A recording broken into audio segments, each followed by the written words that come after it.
ಸ್ನೇಹಿತರೆ ನಮಸ್ಕಾರ. ಒಂದು ಕಡೆ ರೇಣುಕಾ ಸ್ವಾಮಿಯ ಪತ್ನಿಯ ಪರಿಸ್ಥಿತಿ ಒಂದು ಕಡೆ ಆದರೆ ಮತ್ತೊಂದು ಕಡೆ ದರ್ಶನ್ ಪತ್ನಿ ವಿಜಯಲಕ್ಷ್ಮಿಯ ಪರಿಸ್ಥಿತಿಯು ಕೂಡ ಮತ್ತೊಂದು ಕಡೆ.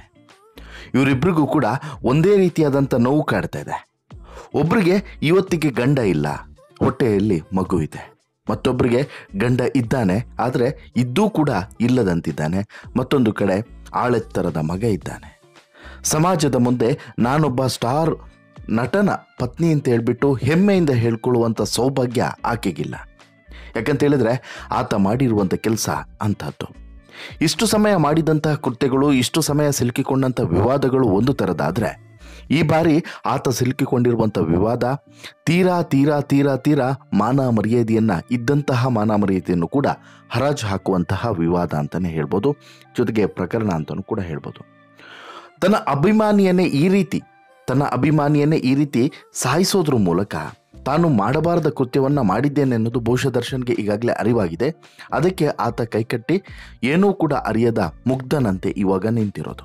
ಆದರೆ ಅವತ್ತು ಕುಡಿದ ನಶೆಯಲ್ಲೋ ಅಥವಾ ತಾನೊಬ್ಬ ದೊಡ್ಡ ನಟ ಎಂಬಂಥ ಅಹಂಕಾರದಲ್ಲೋ ಮಾಡಿದಂಥ ಪಾಪಕೃತ್ಯದ ಫಲವಾಗಿ ಇವತ್ತು ಜೈಲು ಸೇರುವಂತಾಗಿದೆ. ಪೊಲೀಸರ ಕಂಬಿಯ ಹಿಂದೆ ರಾತ್ರಿ ಕಳೆಯುವಂಥ ಪರಿಸ್ಥಿತಿ ಬಂದಿದೆ. ಹಗಲೆಲ್ಲ ಪೊಲೀಸರ ವಿಚಾರಣೆಯನ್ನು ಎದುರಿಸುವಂಥ ಸ್ಥಿತಿ ಬಂದಿದೆ. 21 ವರ್ಷಗಳ ದಾಂಪತ್ಯ ಜೀವನದಲ್ಲಿ ವಿಜಯಲಕ್ಷ್ಮಿ ಅನುಭವಿಸಿದ ನೋವು ಒಂದಲ್ಲ ಎರಡಲ್ಲ. ಹೆಣ್ಣಿನಿಂದನೇ ಪದೇ ಪದೇ ಪದೇ ಪದೇ ದರ್ಶನ್ ಸುದ್ದಿ ಆಗ್ತಿದ್ದಾರೆ. ಅದು ಕೂಡ ಇದೇ ಹೆಣ್ಣು, ಈ ಮದನಾಂಗಿ, ಮದನಾರಿ ಅಥವಾ ಮಾಯಾಂಗನೆ ಪವಿತ್ರ ಗೌಡರಿಂದನೇ ಪದೇ ಪದೇ ಪದೇ ದರ್ಶನ್ ಸುದ್ದಿಯಲ್ಲಿರುವಂಥದ್ದು. ಮಗನ ಮುಖ ನೋಡಿಕೊಂಡು ಯಾತನೆಯನ್ನು ಸಹಿಸ್ಕೊಂಡು ಬಂದಂಥ ವಿಜಯಲಕ್ಷ್ಮಿ ಇವತ್ತಿಗೆ ಬೇಸತ್ತು ಹೋಗಿದ್ದಾರೆ. ಹಾಗಾದರೆ ವಿಜಯಲಕ್ಷ್ಮಿಯ ಪರಿಸ್ಥಿತಿ ಇವತ್ತಿಗೆ ಹೇಗಿದೆ? ವಿಜಯಲಕ್ಷ್ಮಿ ಒಂದು ಹೆಣ್ಣು ಮಗಳಾಗಿ ಹೇಗೆ ಜೀವನವನ್ನು ಸಾಗಿಸ್ತಿದ್ದಾರೆ? ಅವತ್ತು ವಿಜಯಲಕ್ಷ್ಮಿ ಮಾಡಿದಂತಹ ದೊಡ್ಡ ತಪ್ಪೇನು ಅಂತ ಹೇಳಿದ್ರೆ, ದರ್ಶನ್ಗೆ ಎಕ್ಸ್ಕ್ಯೂಸ್ ಕೊಟ್ಟಿದ್ದ. ಸರಿ ಹೋಗ್ತಾನೆ ನನ್ನ ಗಂಡ ಅಂತ ಹೇಳ್ಬಿಟ್ಟು ಅಂದ್ಕೊಂಡಿದ್ದೆ ವಿಜಯಲಕ್ಷ್ಮಿ ಮಾಡಿದಂಥ ದೊಡ್ಡ ಎಡವಟ್ಟ. ಇದೆಲ್ಲದರ ಬಗ್ಗೆ ಕಂಪ್ಲೀಟ್ ಮಾಹಿತಿಯನ್ನು ನಿಮ್ಮ ಮುಂದೆ ಇಡ್ತಾ ಹೋಗ್ತೀನಿ. ಅದಕ್ಕಿಂತ ಮುಂಚೆ ನೀವಿನ್ನೂ ಕೂಡ ನಮ್ಮ ಚಾನಲನ್ನು ಸಬ್ಸ್ಕ್ರೈಬ್ ಮಾಡಿಲ್ಲ ಅಂದರೆ ದಯವಿಟ್ಟು ಕೂಡಲೇ ಸಬ್ಸ್ಕ್ರೈಬ್ ಮಾಡಿ ಸ್ನೇಹಿತರೆ. ನಟ ಚಾಲೆಂಜಿಂಗ್ ಸ್ಟಾರ್ ದರ್ಶನ್ ಮರ್ಡರ್ ಕೇಸ್ನಲ್ಲಿ ಅರೆಸ್ಟ್ ಆಗ್ತಿದ್ದಂತೆ ಅವರ ಪತ್ನಿ ವಿಜಯಲಕ್ಷ್ಮಿ ಅಕ್ಷರಶಃ ಶಾಕ್ಗೆ ಒಳಗಾಗಿದ್ದಾರೆ. ನಿರಂತರವಾಗಿ ಕಣ್ಣೀರನ್ನು ಹಾಕ್ತಿದ್ದಾರೆ. ತನ್ನ ಸ್ಥಿತಿ ಯಾವ ಪಾಪಿಗೂ ಬೇಡ ಅಂತ ಹೇಳ್ಬಿಟ್ಟು ಗೋಳಿಡ್ತಿದ್ದಾರೆ. ಹೌದು, ದರ್ಶನ್ ವಿಚಾರದಲ್ಲಿ ವಿಜಯಲಕ್ಷ್ಮಿಯವರು ಅಕ್ಷರಶಃ ಬಲಿಪಶು ಆಗಿಬಿಟ್ರ ಅನ್ನುವಂಥ ಚರ್ಚೆ ಶುರುವಾಗಿದೆ. ದರ್ಶನ್ ಅರೆಸ್ಟ್ ಆಗ್ತಿದ್ದಂತೆ ಇನ್ಸ್ಟಾಗ್ರಾಮ್ ಖಾತೆಯಲ್ಲಿ DP ಮತ್ತು ಕೆಲ ಫೋಟೋಸನ್ನು ಡಿಲೀಟ್ ಮಾಡಿಕೊಂಡಿರುವಂಥ ವಿಜಯಲಕ್ಷ್ಮಿ ದರ್ಶನ್ ಖಾತೆಯನ್ನು ಅನ್ಫಾಲೋ ಮಾಡಿ ಹೊಸ ಚರ್ಚೆಗೂ ಕೂಡ ನಾಂದಿ ಹಾಡಿದ್ದಾರೆ. ಅಷ್ಟು ಮಾತ್ರವಲ್ಲ, ಹೆಣ್ಣಿನಿಂದನೇ ಪದೇ ಪದೇ ಪದೇ ಪದೇ ಸುದ್ದಿ ಆಗ್ತಿರುವಂಥ ದರ್ಶನ್, ಅದರಿಂದಲೂ ಕೂಡ ಈ ಗೆಳತಿ ಅಥವಾ ಇಟ್ಕೊಂಡವಳು ಪವಿತ್ರ ಗೌಡಳಿಂದನೇ ಪದೇ ಪದೇ ಪದೇ ಸುದ್ದಿ ಆಗ್ತಿರುವಂಥ ದರ್ಶನ್ ಬಗ್ಗೆ ಇವತ್ತು ಸ್ವತಃ ಪತ್ನಿ ಮುಖ ಎತ್ತಿ ಮಾತನಾಡುವಂಥ ಸ್ಥಿತಿಯಲ್ಲಿ ಇಲ್ಲ ಅಂತ ಹೇಳಿದ್ರೆ ನೀವೇ ಕಲ್ಪನೆ ಮಾಡ್ಕೊಳ್ಳಿ. ಇನ್ನೊಂದು ಕಡೆ ಇದೇ ದರ್ಶನ್ ಹೆತ್ತವರದ್ದು ಕೂಡ ಇದೇ ಪರಿಸ್ಥಿತಿ. ಮೀನಾ ತೂಗುದೀಪ ಆಗಿರ್ಬೋದು, ದಿನಕರ್ ತೂಗುದೀಪ ಆಗಿರ್ಬೋದು, ಇವರಿಬ್ಬರು ಕೂಡ ಈಗಾಗಲೇ ಅಂತರವನ್ನು ಕಾಯ್ದಿಟ್ಕೊಂಡಿದ್ದಾರೆ. ಜೊತೆಗೆ ದರ್ಶನ್ ಜೊತೆಗೆ ಯಾವುದೇ ಮಾತುಕತೆ ಆಗಲಿ ಮತ್ತು ಈ ಪ್ರಕರಣದ ಬಗ್ಗೆ ದರ್ಶನ್ ಬೆನ್ನಿಗೆ ನಿಲ್ಲೋದಾಗಲಿ ಯಾವುದನ್ನು ಕೂಡ ಮಾಡ್ತಾ ಇಲ್ಲ. ಈಗ ಹೊಸದೊಂದು ಪ್ರಕರಣ, ಇಷ್ಟು ಸಮಯ ದರ್ಶನನ್ನು ಸುತ್ತಿಕೊಂಡಂಥ ಪ್ರಕರಣಗಳು ಒಂದು ಕಡೆ ಆದರೆ, ಈಗ ಸುತ್ತಿಕೊಂಡಂತಹ ಪ್ರಕರಣದ ತೂಕನೇ ಮತ್ತೊಂದು ಕಡೆ. ಗಂಡನನ್ನು ಕಳೆದುಕೊಂಡಂತಹ ಆ ಗರ್ಭಿಣಿಯ ನರಕ ಯಾತನೆ, ಮನೆಗೆ ಆಸರೆಯಾಗಿದ್ದಂಥ ಏಕೈಕ ಮಗನನ್ನು ಕಳೆದುಕೊಂಡಂಥ ಆಘಾತ, ಇವೆಲ್ಲದೂ ಕೂಡ ಈಗ ದರ್ಶನನ್ನು ಬಿಟ್ಟು ಬಿಡದೆ ಕಾಡ್ತಾ ಇದೆ. ಇದರ ಜೊತೆಗೆ ರೇಣುಕಾ ಸ್ವಾಮಿಯ ಹೆತ್ತವರ ಶಾಪ ಇದೆಯಲ್ಲ, ಇಡೀ ಶಾಪ, ಅದು ದರ್ಶನ್ ಮತ್ತು ದರ್ಶನ್ ಕುಟುಂಬವನ್ನು ಕಾಡದೇ ಇರುತ್ತಾ ಅನ್ನೋದು ಈಗ ಎಲ್ಲರೂ ಕೂಡ ಹೇಳ್ತಿರುವಂಥ ಮಾತುಗಳು. ಇದೇ ನೋವಲ್ಲಿ ಈಗ ವಿಜಯಲಕ್ಷ್ಮಿ ಕೂಡ ಇದ್ದಾರೆ. ಜೊತೆಗೆ ಇದೇ ದರ್ಶನ್ನಿಂದಾಗಿ ಮನದೊಳಗೆ ನರಕಯಾತನೆಯನ್ನು ಅನುಭವಿಸ್ತಿದ್ದಾರೆ. ಇದು ಇವತ್ತು ಬಂದಿರುವಂಥ ನೋವಲ್ಲ, ವರ್ಷಗಟ್ಟಲೆಯಿಂದ ಅನುಭವಿಸಿರುವಂಥ ನರಕಯಾತನೆ. ಆ ಯಾತನೆ ನೋವು ಆಕೆಯನ್ನು 10 ವರ್ಷಗಳಿಂದ ಮುದ್ದಿನ ಮಗನ ಮುಖವನ್ನು ನೋಡಿಕೊಂಡು ಎಲ್ಲವನ್ನು ಕೂಡ ಸಹಿಸಿಕೊಂಡು ಬಂದಿರುವಂಥ ಆ ಹೆಣ್ಣು ಮಗಳು ಈಗ ಅಕ್ಷರಶಃ ದಾರಿ ಕಾಣದೆ ಕೂರುವಂತಾಗಿದೆ. ಹತ್ಯೆಯಾದಂತಹ ತನ್ನ ಪತಿಯನ್ನು ನೆನೆದು ಕಣ್ಣೂರಿಡ್ತಿರುವಂತಹ ಗರ್ಭಿಣಿ ಸಹನಾಳ ದುಃಖವ ಒಂದು ಕಡೆ ಆದರೆ, ಮತ್ತೊಂದು ಕಡೆ ಇಡೀ ದರ್ಶನ್ರಿಂದ ನೋವನ್ನು ತಿಂದು ತಿಂದು ತಿಂದು ತಿಂದು ನೋವು ಬಿಟ್ಟರೆ ಬೇರೇನೂ ಕೂಡ ಕಾಣದೆ ಮಾನಸಿಕವಾಗಿ ನರಳ್ತಾ ಇದ್ದಾಳೆ ಈ ಹೆಣ್ಣು ಮಗಳು ವಿಜಯಲಕ್ಷ್ಮಿ. ನಟ ಚಾಲೆಂಜಿಂಗ್ ಸ್ಟಾರ್ ದರ್ಶನ್ ಪತ್ನಿ ವಿಜಯಲಕ್ಷ್ಮಿ ಈಗ ಇದ್ದ ಒಂಚೂರು ನೆಮ್ಮದಿಯನ್ನು ಕೂಡ ಕಳ್ಕೊಂಡಿದ್ದಾರೆ ಅನ್ನೋದಕ್ಕೆ ಸಾಕ್ಷಿ ಅವರು ಇವತ್ತಿಗೆ ದಿನ ದೂಡ್ತಿರುವಂಥ ಶೈಲಿ. ತನ್ನ ಸಂಸಾರದಲ್ಲಿ ಅಪ್ಪಳಿಸಿದಂತಹ ಬಿರುಗಾಳಿಯಿಂದಲೇ ಮಾನಸಿಕವಾಗಿ ಜರ್ಜರಿತರಾಗಿದ್ದಂಥ ದರ್ಶನ್ ಪತ್ನಿ ವಿಜಯಲಕ್ಷ್ಮಿ ಇದೀಗ ಮತ್ತೊಂದು ಶಾಕ್ಗೆ ಒಳಗಾಗಿದ್ದಾರೆ. ಚಿತ್ರದುರ್ಗದ ರೇಣುಕಸ್ವಾಮಿ ಎನ್ನುವಂತಹ ಯುವಕನ ಬರ್ಬರ ಹತ್ಯೆ ಕೇಸ್ನಲ್ಲಿ ದರ್ಶನ್ ಅರೆಸ್ಟ್ ಆಗಿದ್ದಾರೆ. ದರ್ಶನ್ ಜೊತೆಗೆ ಇನ್ನಿತರರು ಕೂಡ ಈಗಾಗಲೇ ಜೈಲು ಸೇರಿದ್ದಾರೆ ಅಥವಾ ಪೊಲೀಸ್ ಕಸ್ಟಡಿಯಲ್ಲಿ ಇದ್ದಾರೆ. ಯಾವಾಗ ಈ ಪ್ರಕರಣ ಬೆಳಕಿಗೆ ಬಂತೋ ಇದರ ಬೆನ್ನಲ್ಲೇ ವಿಜಯಲಕ್ಷ್ಮಿ ತಮ್ಮ ಇನ್ಸ್ಟಾಗ್ರಾಮ್ ಡಿಪಿಯನ್ನ ಡಿಲೀಟ್ ಮಾಡಿಕೊಂಡಿದ್ದಾರೆ. ದರ್ಶನ್ ಅನ್ನ ಅನ್ಫಾಲೋ ಕೂಡ ಮಾಡಿದ್ದಾರೆ. ಹೌದು, ಪತಿಯ ಆಟಾಟೋಪ ಮತ್ತು ಈ ಬಂಡತನದ ಪರಿಣಾಮ ಸಾಂಸಾರಿಕ ಕಲಹಗಳ ಕಾರಣದಿಂದಾಗಿ ಮೊದಲೇ ನೊಂದು ಬೇಸತ್ತು ಹೋದಂಥ ಈಗ ವಿಜಯಲಕ್ಷ್ಮಿಗೆ ಈ ಮರ್ಡರ್ ಕೇಸ್ ಬರಸಿಡಿಲು ಬಂದು ಪಡೆದಂತಾಗಿದೆ. ಅದು ಕೂಡ ಈ ಕೊಲೆಗೆ ಕಾರಣವಾಗಿದ್ದಂಥ ಪತಿಯ ಗೆಳತಿ ಪವಿತ್ರಗೌಡ ಅನ್ನುವಂತಹ ಆರೋಪಗಳಂತೂ ವಿಜಯಲಕ್ಷ್ಮಿ ಅವರನ್ನ ಬೆಂಬಿಡದೆ ಕಾಡ್ತಾ ಇದೆ. ಯಾಕಂತ ಹೇಳಿದ್ರೆ ಕೆಲವು ದಿನಗಳ ಹಿಂದೆ ವಿಜಯಲಕ್ಷ್ಮಿ ಇದೇ ಪವಿತ್ರಗೌಡಗೆ ಹಿಗ್ಗ ಮುಗ್ಗ ಜಾಡಿಸಿದ್ರು. ಅವತ್ತೇ ದರ್ಶನ್ ಬುದ್ಧಿ ಕಲ್ತಿದ್ರೆ ಮತ್ತು ವಿಜಯಲಕ್ಷ್ಮಿ ಮಾತನ್ನ ಕೇಳಿದ್ರೆ ಬಹುಶಃ ಇವತ್ತು ದರ್ಶನ್ಗೆ ಈ ಪರಿಸ್ಥಿತಿ ಬರ್ತಿರ್ಲಿಲ್ಲ. ವಿಜಯಲಕ್ಷ್ಮಿ ಅವರನ್ನ ಇವೆಲ್ಲವೂ ಕೂಡ ಈಗ ಆರೋಪದ ಕಡಲಿನಲ್ಲಿ ಮತ್ತು ನೋವಿನ ಕಡಲಿನಲ್ಲಿ ಬೀಳುವಂತೆಯೂ ಕೂಡ ಮಾಡಿದೆ ಅಂತ ಹೇಳಿದ್ರು ಕೂಡ ತಪ್ಪಾಗಲ್ಲ. ದಾರಿ ತಪ್ಪಿದ ಗಂಡ ಮತ್ತೆ ಟ್ರ್ಯಾಕಿಗೆ ಬರ್ತಿದ್ದಾನೆ ಎನ್ನುವಂಥ ಸಣ್ಣ ನಿಟ್ಟಿಸಿರು ಬಿಟ್ಟು ಆಸೆಗಳ ಬೆಟ್ಟವನ್ನೇ ಕಟ್ಟಿಕೊಂಡಿದ್ದಂಥ ವಿಜಯಲಕ್ಷ್ಮಿಗೆ ಈಗ ಆಕಾಶವೇ ತಲೆ ಮೇಲೆ ಕುಸಿದು ಬಿದ್ದಂತಾಗಿದೆ.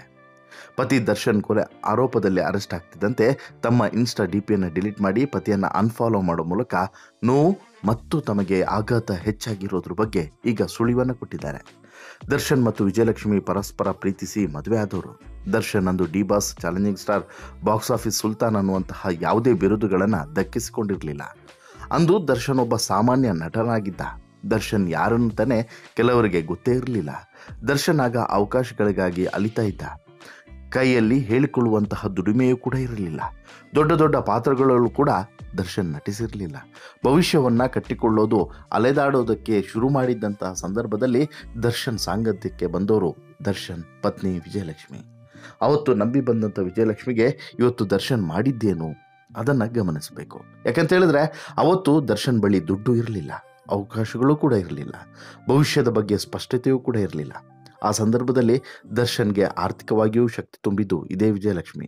ದರ್ಶನ್ ಕಾಣುತ್ತಿದ್ದಂಥ ಕನಸುಗಳನ್ನು ತನ್ನ ಕನಸುಗಳಾಗಿ ಸ್ವೀಕರಿಸಿದ್ರು.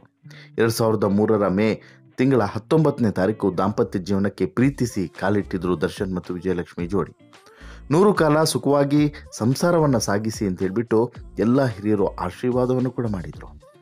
ಅಂತೆಯೇ ಮದುವೆಯಾದಂಥ ಕೆಲವೇ ಸಮಯ ಎಲ್ಲವೂ ಕೂಡ ಚೆನ್ನಾಗಿ, ಬಟ್ ದರ್ಶನ್ ಮತ್ತು ವಿಜಯಲಕ್ಷ್ಮಿ ಜೋಡಿ ಸುಖವಾಗಿ ಸಂಸಾರವನ್ನು ಸಾಗಿಸ್ತಾ ಇದ್ದರೆ ಯಾವಾಗ ದರ್ಶನ್ಗೆ ಹಣ ಕೀರ್ತಿ ಬರೋದಕ್ಕೆ ಶುರುವಾಯಿತೋ ವಿಜಯಲಕ್ಷ್ಮಿ ನೆಮ್ಮದಿಯೂ ಕೂಡ ದೂರ ಆಗೋಕ್ಕೆ ಶುರುವಾಯಿತು. ಅದು 2011ನೇ ಇಸ್ವಿಯಲ್ಲಿ ದರ್ಶನ್ ಅದಾಗಲೇ ಸ್ಟಾರ್ ಪಟ್ಟವನ್ನು ದಕ್ಕಿಸಿಕೊಂಡಿದ್ರು. ಸಾಲು ಸಾಲು ಸಿನಿಮಾಗಳಲ್ಲಿ ನಟಿಸ್ತಾ ಇದ್ರು. ಹಣ ಮತ್ತು ಫೇಮ್ ಕಾಲ ಬುಡಕ್ಕೆ ಬಂದು ಬಿದ್ದಿತ್ತು. ಆ ಸಂದರ್ಭದಲ್ಲಿ ದರ್ಶನ್ ಲೈಫ್ ಸ್ಟೈಲ್ ಕೂಡ ಬದಲಾಗಿ ಹೋಗಿತ್ತು. ದರ್ಶನ್ ಮತ್ತು ವಿಜಯಲಕ್ಷ್ಮಿ ದಂಪತಿಗೆ ಗಂಡು ಮಗುವಾಗಿತ್ತು. ಗಂಡು ಮಗುವಿಗೆ ವಿನೀಶ್ ಅಂತ ಹೇಳ್ಬಿಟ್ಟು ಹೆಸರನ್ನು ಕೂಡ ಇಟ್ಟಿದ್ರು. ಆ ಸಂದರ್ಭದಲ್ಲಿ ಇದ್ದಕ್ಕಿದ್ದಂತೆ ನಟಿಯೊಬ್ಬಳ ಹೆಸರು ದರ್ಶನ್ ಜೊತೆಗೆ ತಳುಕು ಹಾಕಿಕೊಳ್ಳುತ್ತೆ. ಇತ್ತ ದರ್ಶನ್ ತನ್ನ ಪ್ರೀತಿಯ ಪತ್ನಿ ಮೇಲೆ ಮಾರಣಾಂತಿಕವಾಗಿ ಹಲ್ಲೆ ಮಾಡಿಬಿಡ್ತಾರೆ. ಗಂಡನಿಂದಲೇ ಹಲ್ಲೆಗೆ ಒಳಗಾದಂಥ ವಿಜಯಲಕ್ಷ್ಮಿ ಆಸ್ಪತ್ರೆ ಸೇರಿ ದೈಹಿಕವಾಗಿ ಮಾನಸಿಕವಾಗಿ ನರಳುವಂತಾಗುತ್ತೆ. ಈ ಸಂದರ್ಭದಲ್ಲಿ ಗಂಡ ದರ್ಶನ್ ವರ್ತನೆ ಸಹಿಸಿಕೊಂಡು ಬೇಸತ್ತಿದ್ದಂಥ ವಿಜಯಲಕ್ಷ್ಮಿ ಆ ಹಲ್ಲೆಯ ಬಳಿಕ ತಾಳ್ಮೆಯನ್ನು ಕಳೆದುಕೊಂಡು ಪೊಲೀಸ್ ಠಾಣೆಯ ಮೆಟ್ಟಿಲೇರ್ತಾರೆ. ಗಂಡನಿಂದ ತನ್ನ ಮೇಲೆ ಮಾರಣಾಂತಿಕವಾಗಿ ಹಲ್ಲೆ ಆಗಿದೆ ಅಂತ ಹೇಳ್ಬಿಟ್ಟು ದೂರನ್ನು ಕೊಡ್ತಾರೆ. ಈ ಕೇಸ್ನಲ್ಲಿ ದರ್ಶನ್ ಜೈಲು ಸೇರ್ತಾರೆ. ಅಲ್ಲದೆ ದರ್ಶನ್ನಿಂದ ಮಾನಸಿಕ ಹಿಂಸೆಯನ್ನು ತಾಳಲಾರದೆ ಡಿವೋರ್ಸ್ಗೂ ಕೂಡ ಮುಂದಾಗ್ತಾರೆ. ಬರ್ತಿ 28 ದಿನಗಳ ಕಾಲ ಜೈಲುವಾಸವನ್ನು ಅನುಭವಿಸಿದಂಥ ದರ್ಶನ್ ಹೊರಬರ್ತಾರೆ. ಗಂಡನಾದವನು ಎಷ್ಟೇ ಕ್ರೂರಿ ಆದರೂ ಕೂಡ ಪತ್ನಿಗೆ ಗಂಡನ ಮೇಲಿನ ಪ್ರೀತಿ ಮಾತ್ರ ಕಡಿಮೆ ಆಗೋದಿಲ್ಲ ಅನ್ನುವಂಥ ಮಾತು ಸತ್ಯವಾಗುತ್ತೆ. ಕುಟುಂಬಸ್ಥರು, ಸಿನಿರಂಗದ ಹಿರಿಯರ ಮಾತುಕತೆ ಬಳಿಕ ವಿಜಯಲಕ್ಷ್ಮಿ ಈ ದೂರನ್ನು ವಾಪಸ್ ಪಡೆದುಕೊಳ್ತಾರೆ. ಅಲ್ಲದೆ ಗಂಡ ಇನ್ನು ಮುಂದಾದರೂ ಕೂಡ ಸರಿ ಆಗ್ತಾನೆ ಅಂತೇಳ್ಬಿಟ್ಟು ನಂಬಿಕೆಯನ್ನು ಇಟ್ಕೊಳ್ತಾರೆ. 2011 ವಿಜಯಲಕ್ಷ್ಮಿ ಪಾಲಿಗೆ ಅತ್ಯಂತ ನೋವಿನ ವರ್ಷ ಆಗಿತ್ತು. ಅದಾದ ಬಳಿಕವಾದರೂ ಕೂಡ ಪತಿ ದರ್ಶನ್ ಸರಿಯಾದಂಥ ದಾರಿಯಲ್ಲಿ ಸಾಕ್ತಾರೆ, ಸುಖ ಸಂಸಾರವನ್ನು ಸಾಗಿಸಬಹುದು ಅನ್ನುವಂಥ ಒಂದು ನಿರೀಕ್ಷೆಯನ್ನು ಇಟ್ಕೊಂಡಿದ್ರು. ಎಲ್ಲವೂ ಕೂಡ ಸರಿಯಾಯಿತು ಅನ್ನೋಷ್ಟರಲ್ಲಿ ದರ್ಶನ್ ಮತ್ತು ವಿಜಯಲಕ್ಷ್ಮಿ ಲೈಫ್ನಲ್ಲಿ ಮತ್ತೊಬ್ಬಾಕೆ ಎಂಟ್ರಿ ಆಯಿತು. ಅದೇ ಈ ಪವಿತ್ರಗೌಡ. ಆಕೆಯಿಂದನೇ ವಿಜಯಲಕ್ಷ್ಮಿ ಇವತ್ತು ಕಣ್ಣೀರಲ್ಲಿ ಮತ್ತೆ ಕೈ ತೊಳೆಯುವಂಥ ದುಸ್ಥಿತಿ ಬಂದಿದೆ.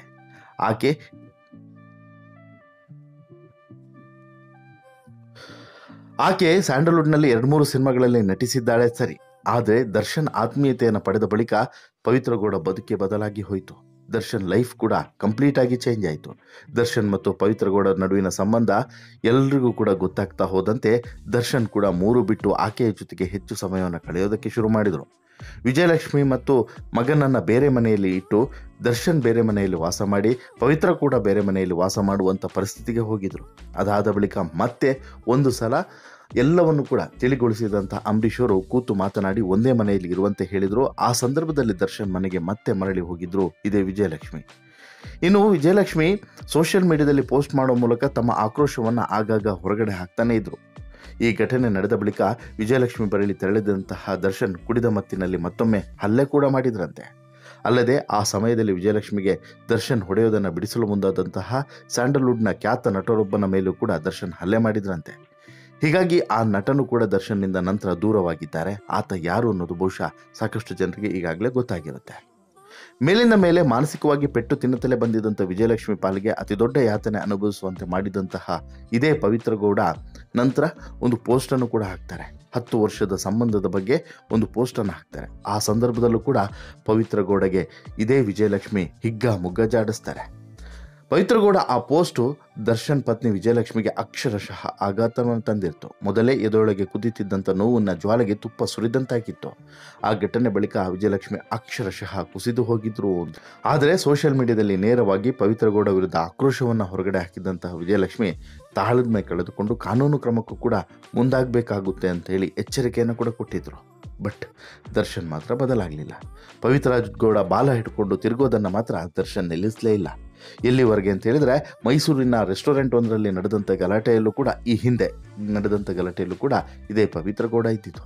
ಒಟ್ಟಿನಲ್ಲಿ ಇಲ್ಲಿ ನಿರಂತರವಾಗಿ ವಿಜಯಲಕ್ಷ್ಮಿ ತಪ್ಪು ಮಾಡಿದ್ದೇನು ಅಂತ ಹೇಳಿದ್ರೆ ದರ್ಶನ್ಗೆ ಇನ್ನೊಂದು ಅವಕಾಶಗಳನ್ನು ಕೊಡ್ತಾ ಬಂದಿತ್ತು. ಆದರೂ ಕೂಡ ದರ್ಶನ್ ಬದಲಾಗದೇ ಇರುವಂಥದ್ದು ಅತ್ಯಂತ ಘೋರ ದುರಂತ. ಈಗ ಈ ಚಿತ್ರದುರ್ಗದ ರೇಣುಕಾಸ್ವಾಮಿಯ ಕೊಲೆ ಕೇಸ್ನಲ್ಲೂ ಕೂಡ ದರ್ಶನ್ ಅರೆಸ್ಟ್ ಆಗಿರೋದು ವಿಜಯಲಕ್ಷ್ಮಿ ಪಾಲಿಗೆ ಮತ್ತಷ್ಟು ನೋವನ್ನು ತಂದಿಟ್ಟಿದೆ ಮತ್ತು ಮತ್ತಷ್ಟು ಜರ್ಜರಿತರಾಗಿಗೊಳಿಸುವಂತೆ ಕೂಡ ಮಾಡಿದೆ. ದರ್ಶನ್ ವಿಚಾರದಲ್ಲಿ ಹಲವು ನೋವನ್ನು ತಿಂದಿರಬಹುದು. ಆದರೆ ದರ್ಶನ್ನ ಈ ಅಹಂಕಾರದ ವರ್ತನೆ ಮತ್ತು ಆಟಾಟೋಪಗಳಿಂದ ನಿಜವಾಗಿಯೂ ಕೂಡ ಬಲಿಪಶು ಆಗಿದವರು ಯಾರು ಅಂತೇಳಿ ಕೇಳಿದ್ರೆ ಅದು ವಿಜಯಲಕ್ಷ್ಮಿ ಅನ್ನೋದರಲ್ಲಿ ಎರಡನೇ ಮಾತೇ ಇಲ್ಲ.